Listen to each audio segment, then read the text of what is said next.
And months after Maria, unprecedented devastation, about 500,000 Puerto Ricans are still in the dark. As we speak, there are 500,000 Puerto Ricans still in the dark.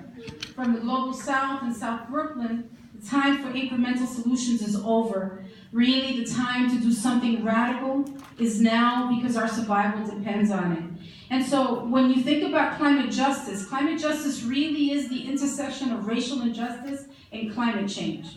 And what does that mean for the front line, for people of color, for people who think that, a lot of times when you hear about environmental justice, people act like it's 20 years old, it's a movement that's 20, 25 years old, but the truth is, environmental justice really started, or injustice started in the slave quarters. It started when people had the worst food, the worst health care, were put in places where they were exposed to the most toxins. That's really where it started. It started with the exploitation of our people, with the extraction of our land, and the extraction of our labor. And so it's important for us to understand that, but because when we're talking about public health, there is a way of looking at public health and looking at outcomes and thinking about the kinds of systems that have contributed to our health without looking at the fact that we are descendants of all of this. And that it has been generation after generation after generation that has basically been vulnerable to a lot of stress and to a lot of conditions that result in disease. And so we are particularly vulnerable to climate change. And then the other thing that happens often is that people like using the word resilience. And we in the movement have some problems with the word resilience. Two main things that are difficult with the word for us. One is resilience means to bounce back. It means that you go back to where you were before there was an extreme weather event or disaster. What does that mean for people of African and indigenous ancestry to bounce back? Does it mean to bounce back to displacement, to police brutality, to being put in conditions that are unacceptable and violate our basic human rights? Is that what that means? Is that what it meant in New Orleans? Is that what it's going to mean in Puerto Rico to bounce back to colonialism? So the word resiliency is a word that's packed with a lot. The other thing about the word resiliency is that there's always this assumption that those of us, the ones who survived, are resilient because we survived. That somehow we're stronger, that we can handle anything that comes at us, right? So we have challenges with that word, and we embrace the word resistance to say that we are going to decolonize our diet, decolonize our minds, really think about space, reclaim our traditions, reclaim traditions that made us the people who have always lived within our carbon footprint, because those are the things that are going to help us survive. Basically being able to reclaim what we lost when we became westernized, when capitalism and colonialism turned us into dependence on another lifestyle that was based on extreme consumption. So those are the things that are going to help us survive, and that's part of our challenge to basically culturally reclaim those spaces and reclaim that. When people think about climate change, there's also a lot of talk about flooding and sea level rise, storm surges and high winds, because that's sexy, that the media loves that. But the truth is that what's going to kill our folks is drought, excessive heat. And so it's really important to really focus on the number of things that will be challenging in terms of climate change. And for EJ communities, this is a community that lives next to a port and an industrial waterfront community. What happens in an extreme weather event when you live right next to the toxic exposure? My organization is located in the largest significant maritime industrial area in New York City, in Sunset Park, Brooklyn. You know what that means?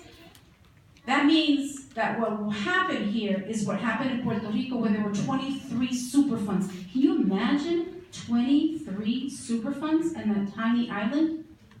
Highly hazardous materials in that tiny little island. So what happens is that when there is an extreme weather event, fugitive dust, the air, the water, the soil, all become contaminated, and that moves. that moves into your windows, into your rooftops, into your pores, into your water, into the school windows, into the narrow air passages of your children and the air passages of your elders. That's what happens when you live next to uncontainerized chemicals on an industrial waterfront. So what it means for a community like Rhode Island, and you all have the answers. I'm not going to tell you what the answers are for you. I'm going to talk about what happens in Sunset Park. Is that we fought to retrofit and to basically make those industries operate in a way that's cleaner, because we can't also lose them. Because losing them means that we lose jobs, and losing them also means that the industrial waterfront becomes commercialized, and we have luxury housing, and our people get pushed out completely. And that destroys social cohesion. We lose our jobs, we lose the place we live, we can't walk to work, and it destroys the ability for us to, again, survive extreme weather events. So it sounds really doom and gloom, right? And it sounds pretty overwhelming, and I think it is. I think it is all overwhelming, and we need to address climate change with the kind of humility and respect that it demands, because Mother Earth is pissed. And so it really means that we need to respect that what is happening right now is the manifestation of years and years of extraction and abuse to basically make a few greedy people happy at the expense of our people and at the expense of our future. So it's really important that we treat it with that respect. And I think everybody who's here is here because they believe. I don't think there's a single climate denier in this group. Is there one? I don't think so. I don't engage two kinds of people. I don't engage racists or climate deniers.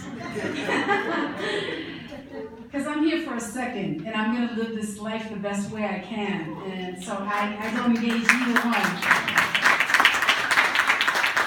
So here we are in this political moment where the demographics are shifting and people are getting really upset about the fact that the future looks like Bruno Mars, right? You got somebody who's half Filipino, Puerto Rican, he's that mix, right? Because in the future, when everybody mixes, I always say that when everybody mixes, they're just gonna look Puerto Rican. So that's just me being conceited about the thing, I'm sorry. So that's what the future looks like, and some people feel very threatened by the fact that the demographics are changing. And so while the demographics are changing, and climate change is already here, what does that mean for our communities? And so I want to have a serious conversation about what that means for the agencies that represent our communities, government, organizations. Agencies work in silos. The laws are not made up to address the impacts of climate change. There is no climate lens that is applied so that you have procurement policies or other kinds of laws that make it possible to address climate change. You know this because you saw this in New Orleans. The systems, the laws, the legislation is all really dated. Our elected officials, when they run for office, do what they have historically done, which is they go into social services, education, employment, the Department of Labor, criminal justice. They go into these silos because they think that that's what our communities need. And unfortunately, climate doesn't appear in any of those spaces, right? And so they don't go into committees on agriculture or energy because we have always had a conventional response to what is no longer a conventional problem. Climate change is not conventional. And so it means that our elected officials and the people that we elect need to be educated on integrating climate change into every aspect of governance. Every aspect of governance. It has to be in education. People think, for example, the criminal justice system is not going to be impacted by climate change. But what happens? What happens to the brothers in Rikers Island when there's an extreme weather event? Do they just get neglected because they're taking care of other people in the storm? There's all kinds of people that are going to be impacted, and most of them are our communities, and we need to figure out how we integrate climate change into governance and into decision making. The other thing is that, so you've got these elected officials that don't really know how to do anything about climate change, move very slowly, negotiate our future because maybe a lobbyist has them in their pocket, or because maybe some other elected official didn't support one of their initiatives, literally putting our lives at risk. You also have agencies that are unprepared to deal with how climate change is going to show up in their everyday work and are unable to work in a way that, that makes it possible for them to work across agencies in an intra-agency way. And then you've got the nonprofits, right? You've got the big organizations helicoptering into communities with solutions, elbowing grassroots people out, getting all of the funding and telling us what is in our best interest. And what do we do about those, right? When funders are basically saying that they can come in and turn our communities into passive recipients of their good intentions. And are you willing to let that happen? Because the minute that that happens, we fail. We will all fail in being able to address climate change. The Hermes Principles for Democratic Organizing say that we need to speak for ourselves, that we have to build just relationships, that we have to have a commitment to self-transformation. That is the hardest thing to do. The biggest obstacle to addressing climate change is asking people to check their privilege and work in a way that is more of an ally and not a contemporary missionary. People like to think they know what's in our best interest. And the truth is that every single community has the answers. And if you believe in justice, then your responsibility is to support, not to supplant local leadership. And so there we are. We have a governor, we have a governance that is unable to fully integrate climate change into its everyday operations and into its outcomes. We've got agencies that don't know how to work in an interagency way. We've got not-for-profits that really are sort of a non-profit version of disaster capitalism, right? Seeing the opportunity for funding, for press, and basically for high profile at the expense of our people. And so the challenges that those of us that are activists have to deal with are intense. And so you have to ask yourself today what you believe in, what you're willing to give up, and what kinds of relationships are you willing to build with each other if you are serious about addressing the impact of climate change on the most vulnerable in our society. That is really, really the question, because the technology exists, the answers are there, and the only thing in the way, the biggest obstacle, is people really believing that they've got all the answers, like the smartest kid in the class. You'll ask people, and it's like, yep. No, if it isn't we, it's not going to work. So I just want to put that out there. I know that it puts me in a particular vulnerable position. It affects my funding and all other kinds of things when I call the question. But when your survival is at stake, you've got to call the question. So that's some of the stuff that I wanted to talk about in terms of process and relationships. And I wanted also to talk about the fact that we have to deal with climate change, capitalism, and this competition. And I wanted to raise competition because when we are talking about organizations sort of being pitted against each other and people helicoptering in to supplant local leadership, what that is capitalism. What that is a version of extraction, a model that mirrors the situation that got us here in the first place. And so I wouldn't throw the baby out with the bathwater. I think there's a lot of space for people to be able to work with each other in a way that is meaningful and powerful. But I think that work has got to get done immediately, or you need to get out of the way. So I would just say that. So I was asked to come here today to talk about Puerto Rico and to talk about climate justice. And it is difficult to talk about climate justice without talking about some of the obstacles, like how you operationalize a just transition and what a just transition is, right? A lot of us in the climate justice movement come up with this language and these concepts, and then that language and those concepts get appropriated by those organizations that I mentioned, and we're unable to operationalize them on the ground.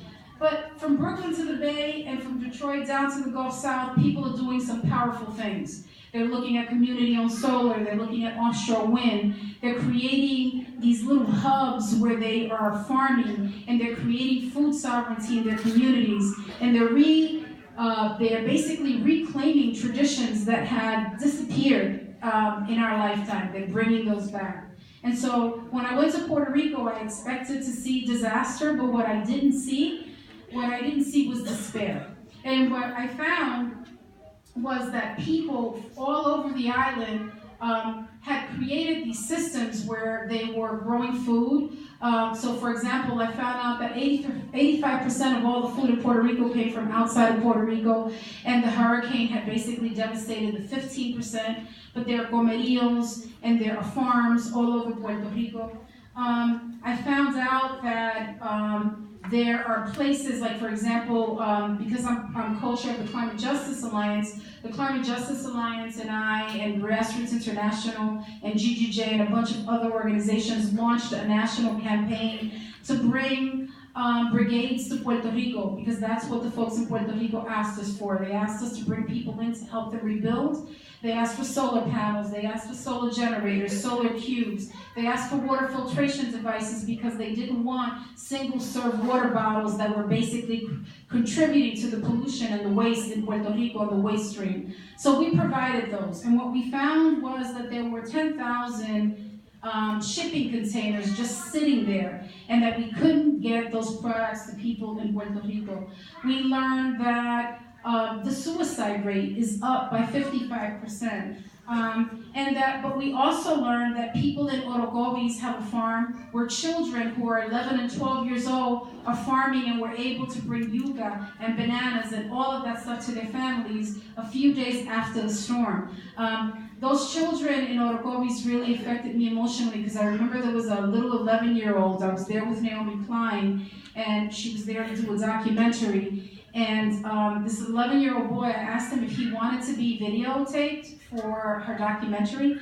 And he said to me, you know, I would love to do it, but I think you should interview the girls. They know about ecosystems, they know about respecting Mother Earth, and they're better communicators than we are, and they'll do a better job. And I couldn't believe that this little 11-year-old was smashing patriarchy right in front of me while growing food, and also taking care of his family. And that really gave me hope. It got me really excited. When I was in Vieques, we went past all these military outposts that were used for the bombing of Vieques for 60 years, and we followed a food truck.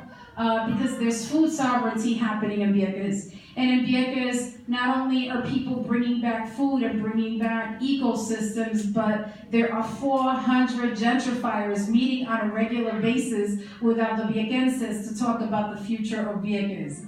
That is what's happening in Puerto Rico. The lancha that takes people in and out of Puerto Rico is being privatized. Education is being privatized. The energy system is being privatized. All of the basic human needs in Puerto Rico, all of the infrastructure that would provide support for the people in Puerto Rico is being privatized. So we talk about that, we talk about disaster capitalism, and we talk about shock doctrine. And so when we talk about shock doctrine, what does that mean? That means that when disaster strikes, there's public sympathy that's awakened, right? And people pledge to bring it back, to build it. And then urgency becomes the pretext to be able to push support for financiers, real estate developers, and all of a sudden you've got these international companies coming in that want to be able to take advantage of the situation. We're seeing all of that in Puerto Rico, right? And so, as part of the climate justice movement, what we've been calling this is a people-to-people just recovery. We believe that the answers are local, and we learned that while we were there. We met with about 60 groups from all over the island, and they were doing everything from building solar panels to, for example, I think it was Casa Pueblo has, for 20 years, has all these solar panels. They've got a theater that's operated by solar. They have a radio station. All of that became a beacon during Maria. Organización Boricua has basically been bringing back farming all over the island. In Orocovis, I mentioned the farm. In Juntas, they have what's called Coquí Solar. So all of these folks all over the island really need support to figure out how this crisis becomes an opportunity for ownership over the infrastructure. And the reason that ownership is important in Puerto Rico is that if people don't own the infrastructure, Tesla and companies like that will come in and say, yeah, Puerto Rico should become 100% renewable, and I'm going to own it. And so what we will have is a green version of the kind of colonialism that Puerto Rico has been under for so long. So it does present an opportunity for the people in Puerto Rico to develop different kinds of sovereignties, and they are working on that. And what does that mean for you all? We may not all speak the same language. We may come from different political ways of thinking. But the truth is that climate change is here, and that there are going to be more extreme weather events in Puerto Rico. And what's happening in Puerto Rico is not that different than what happens in New Orleans. In New Orleans, people who had lived in historical black communities were pushed out. And now those communities that they had lived in have a lot of environmental amenities and transportation amenities for the gentrifiers that have moved in, and those people were never brought back. In Puerto Rico, FEMA has relocated 300,000 people instead of rebuilding. They did the same thing in New Orleans. There is this feeling that we have that the islands is being emptied out. And it's being emptied out so that it can be taken over by corporate interests and by foreign governments, that local elected officials, who are probably the most colonized leaders that one can think of, can make money at the expense of Puerto Ricans and their disaster. And I think that there's a lot that we can learn about what Puerto Ricans are doing on the island. The fact that they have created these systems where they have built social cohesion, where they are sharing food, where they are farming, where they are literally have artists and healers, women that are going around with acupuncture and Reiki and providing counseling to people throughout the island. All of these systems that are being created are almost like out of a chapter from the parable of the sower. You gotta read it to know what I'm talking about. So, and that's our future. And that's our future too. So there's a lot that you can learn from what is happening in Puerto Rico. What I wouldn't advise you to do is what we find a lot of graduate students doing. Graduate students are calling us up and asking, can you hook me up with somebody in Puerto Rico because I got a paper? And I say, no, I can't do that. Literally, the disaster has become an opportunity, a learning opportunity, an opportunity for people who have this vision about wanting to do something incredible, and they want to do it in Puerto Rico. But what I learned while I was there is that the Puerto Ricans on the island, and I wasn't born there, I was born in New York City, right? They have all the answers. They know exactly what they want to do. They've got participatory design projects. They've got all of the answers, and all we need to do is support it. So in response to that, we created a coalition called Our Power PRM NYC. You should be getting buttons. I bought about 200 of them.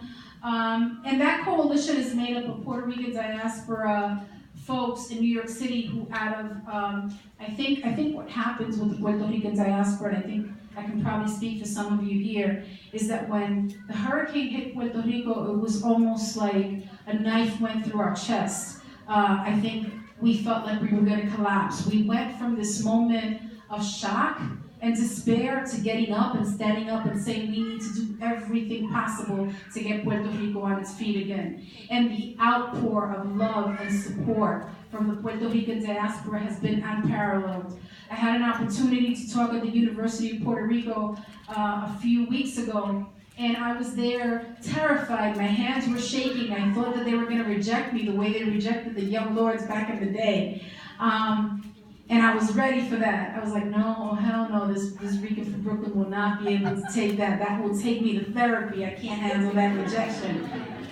There were about 2,000 people there. The line was out the door, and the love was unbelievable. They wanted every single Puerto Rican in the United States to know how much everything that you have done for them means to them, how it's made it possible for them to have water, to get attention. When we protest against Promesa here in the United States, because you know that Promesa doesn't always have hearings over there, they'll have them in New York City and Wall Street. When we protest, they hear about it. When we challenge and support the teachers in Puerto Rico because the schools are being privatized the way they were in New Orleans, they hear about it. There is a particular role that we play here that is absolutely necessary for the people in Puerto Rico. It's the kind of role that we played when we were fighting against the bombing of Vieques.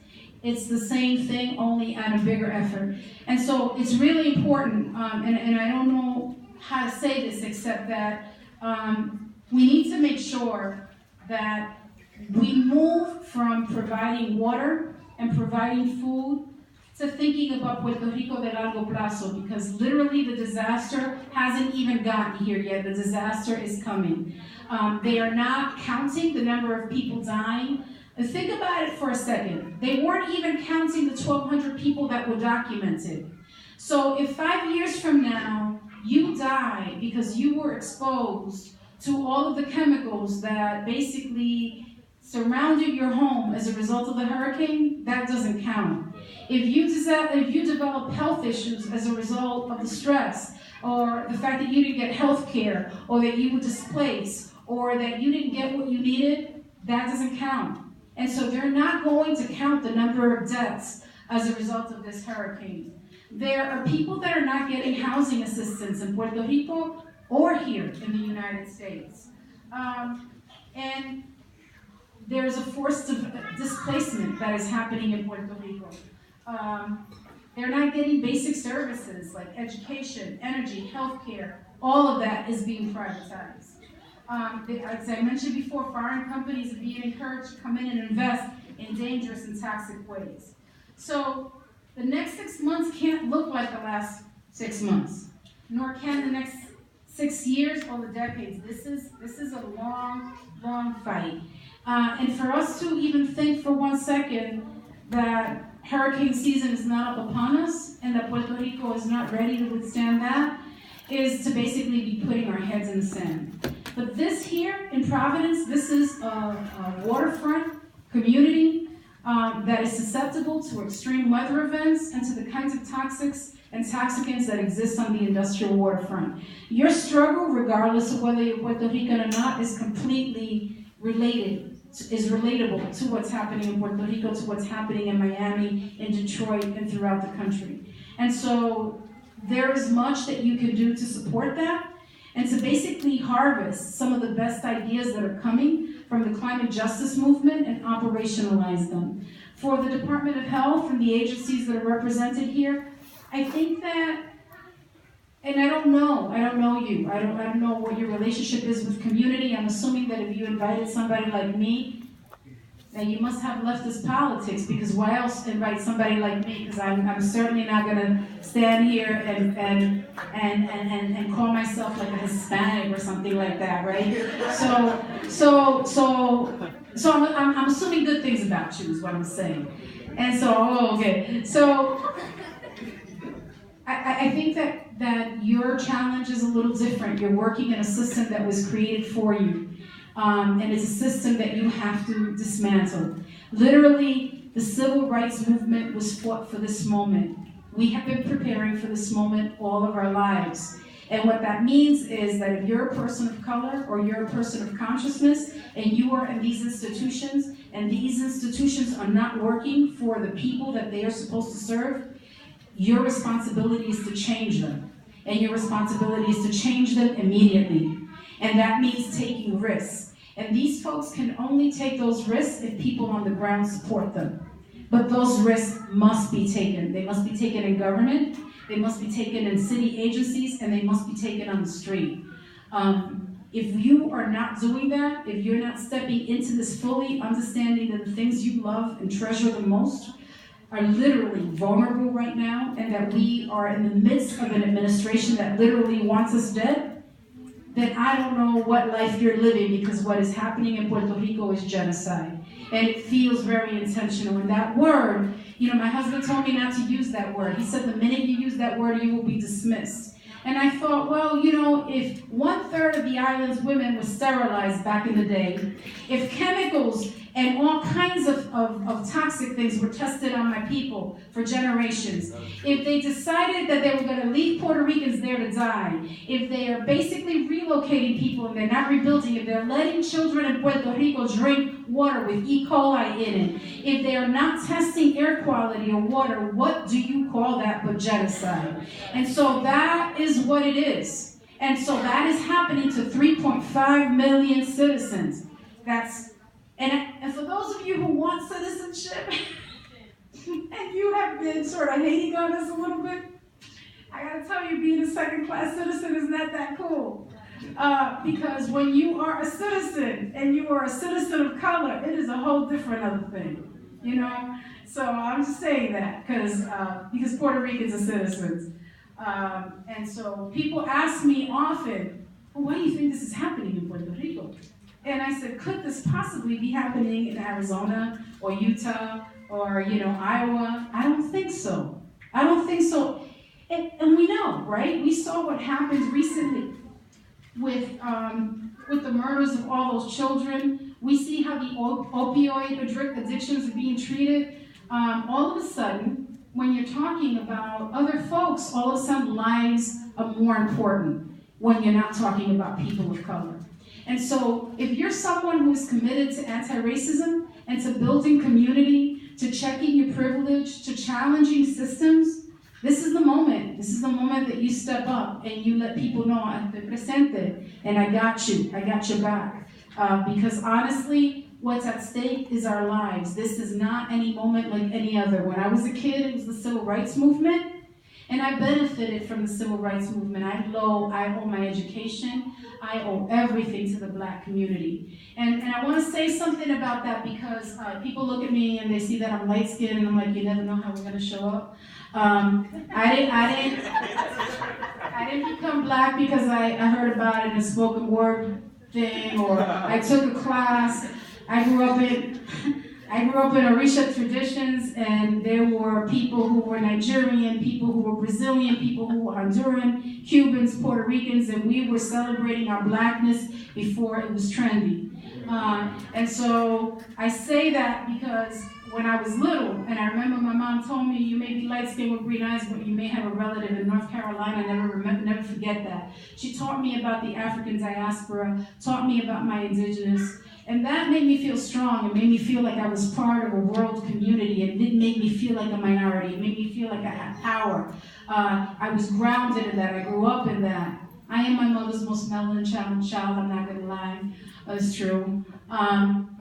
But it was something that I celebrated. And I say that because even when we talk about immigration rights, we write out the narrative of indigenous people and Black people in this country. And so it is important that even if we're talking about climate justice and climate change, and we're talking about building community power, that we recognize whose shoulders, whose backs we stand on, and that we recognize that there isn't anybody here who would have rights if it wasn't because Black people died for it, if it wasn't because we need to recognize that every day or we are not about it.